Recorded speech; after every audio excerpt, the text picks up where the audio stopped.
Pemirsa Trijaya, kita ikuti informasi dalam Trijaya Update. Anda bisa like maupun subscribe di YouTube Trijaya FM.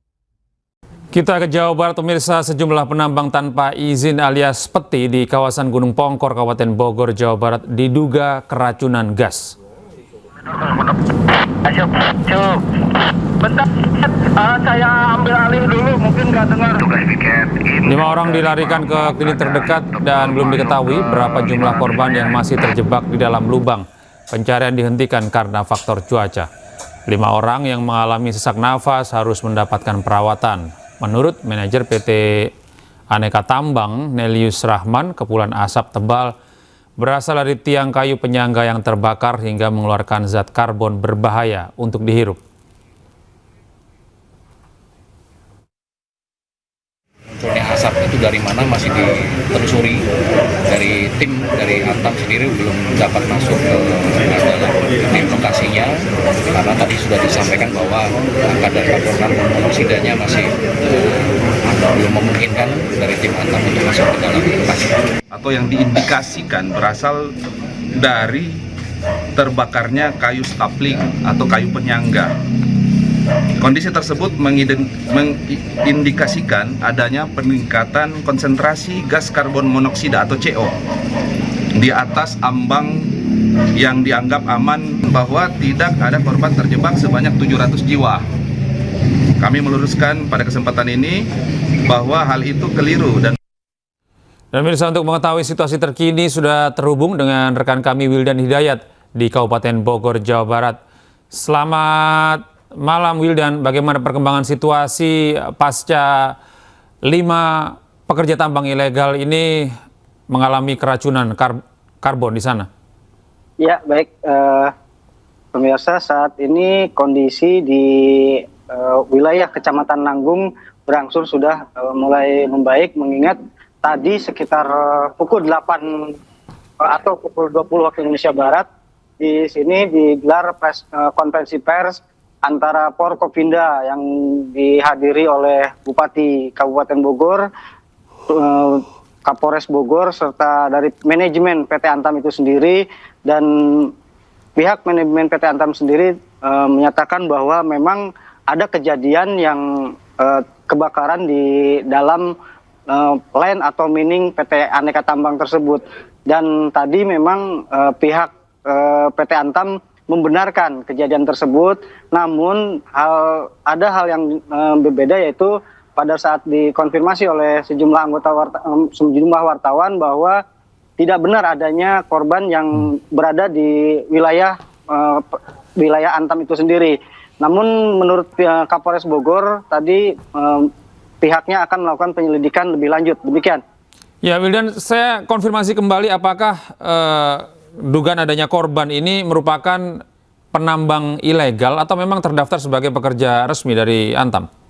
Ya, seperti tadi disampaikan bahwa pihak PT Aneka Tambang tidak mengakui adanya karyawan dari PT Aneka Tambang yang mengalami keracunan ataupun korban. Namun menurut beberapa pihak, tadi sempat saya konfirmasi ke beberapa warga, memang ada warga yang mengalami keracunan dan juga sempat dilarikan ke rumah sakit. Namun hal tersebut pihak kepolisian akan melakukan penyelidikan lebih lanjut. Demikian. Artinya memang tidak ada pekerja tambang resmi dari Antam yang menjadi korban dalam peristiwa ini ya? Iya, tadi disampaikan bahwa memang tidak ada karyawan yang resmi dari PT Aneka Tambang yang mengalami keracunan dan mengalami seperti viral di berbagai media sosial bahwa ada sekitar 700-an, bahkan ada 100-an warga yang memang karyawan Aneka Tambang yang mengalami keracunan di wilayah tersebut. Ya. Hal ini dibenarkan tadi oleh pihak manajemen PT Antam sendiri. Wildan, bisa Anda menggambarkan bagaimana sebenarnya lokasi terjadinya keracunan gas ini?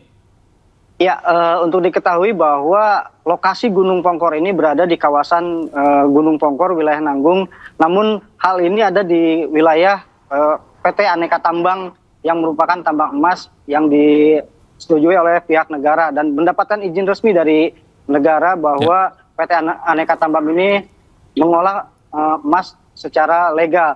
Namun di kondisi di wilayah Gunung Pongkor ini terdapat sejumlah penambang-penambang yang memang tidak memiliki izin resmi, dan diduga di kawasan aneka tambang ini ada beberapa celah atau lubang yang memang bisa digali oleh sejumlah penambang liar tersebut. Ya, Wildan, terakhir bisa Anda konfirmasi apakah ada kemungkinan korban lain yang masih belum bisa dievakuasi dari sana? Ya, sampai saat ini pihak Aneka Tambang memang tadi menyatakan bahwa dari pihak Aneka Tambang sendiri tidak ada. Namun pihak kepolisian akan melakukan penyelidikan lebih lanjut. Baik. Mengingat tadi kondisi di lapangan selain terkendala oleh cuaca, kondisi yang memang masih ada kepulan asap di lubang menjadi salah satu kendala juga. Demikian. Baik, terima kasih Wildan Hidayat. Kami akan terus memantau informasi terkini terkait dengan keracunan yang terjadi di tambang emas di wilayah Gunung Pongkor, Jawa Barat. Selamat bertugas kembali, Wildan. Selamat malam. Pemirsa, video seorang pengendara mobil mengadang mobil patwal polisi di Jalan Tol Tomang, Jakarta Barat viral di media sosial. Sang supir meminta petugas bertanggung jawab setelah menabrak mobilnya namun tak digubris. Kenapa disenggol mobil saya? Inilah detik-detik rekaman saat seorang pengendara mobil mengadang laju mobil patwal polisi di ruas tol Tomang arah ke Karangtengah, Tangerang. Ayo Pak, mohon maaf Pak. Nanti depan ya, depan. Dalam video tersebut, sang supir mengaku kendaraannya ditabrak dan mencoba untuk minta pertanggungjawaban dari petugas patwal. Macet Pak. Waduh, lu nyenggol.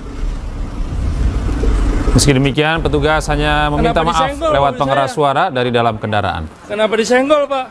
Hingga saat ini pihak polisi Satuan Lalu Lintas Jakarta Barat belum memberikan konfirmasi kebenaran atas tragedi itu. Macet Pak. Waduh, lu nyenggol.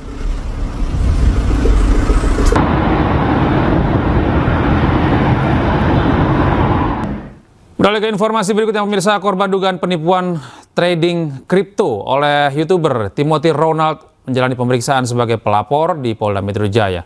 Selain Younger, ada ratusan korban lain yang juga diduga mengalami kerugian mencapai miliaran rupiah.